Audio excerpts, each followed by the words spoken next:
Well, howdy there, Internet people. It's Bo again.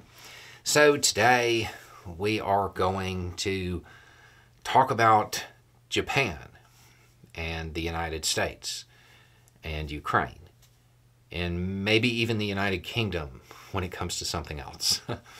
And we're going to talk about a workaround, and we are going to talk about Japanese patriots.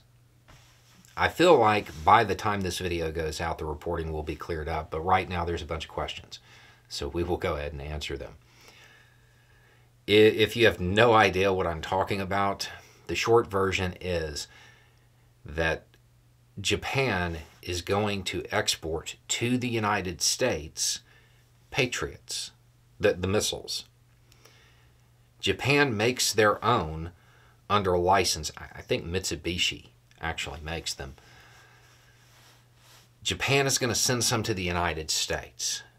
Now, the next step, more than likely, is the United States is going to send some U.S.-made ones to Ukraine. The United States has levels when it comes to certain kinds of weapons and armaments, and they don't allow the U.S. inventory to fall below those levels. Japan has a rule. Basically, they don't export weapons to a country at war. So they will export their patriots to the United States. The United States will then, in turn, export U.S.-made patriots to Ukraine. That's what's happening. How does the United Kingdom fit in? I feel like the same thing's probably going to happen with 155 millimeter shells as well. That's probably on the horizon. Japan takes its position of not getting involved in wars very seriously. Even this it's not really surprising, but it's unusual. Because of their history, they are very sensitive to getting directly involved in something. So this allows the support to flow without violating that core tenet that they have. And we'll probably see more of similar things with other countries. You'll probably see things like this occur in other places where you have countries that have policies about exports, and they won't export to Ukraine, but they're going to export to another country who will then export to Ukraine.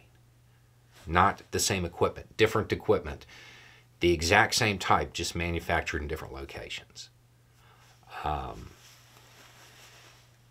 This move for the Japanese government, it's a smart move. It strengthens the U.S.-Japanese relationship on a pretty deep level.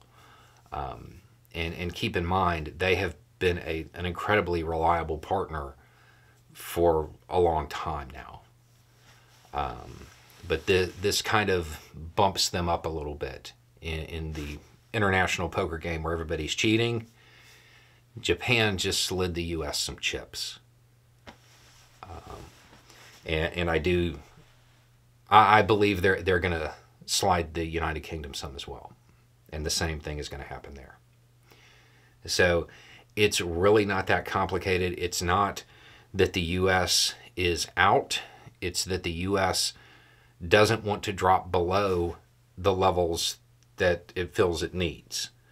So they're going to fill up the stocks with the Japanese-produced missile and ship the U.S.-produced ones out, so they have the inventory that they feel they need.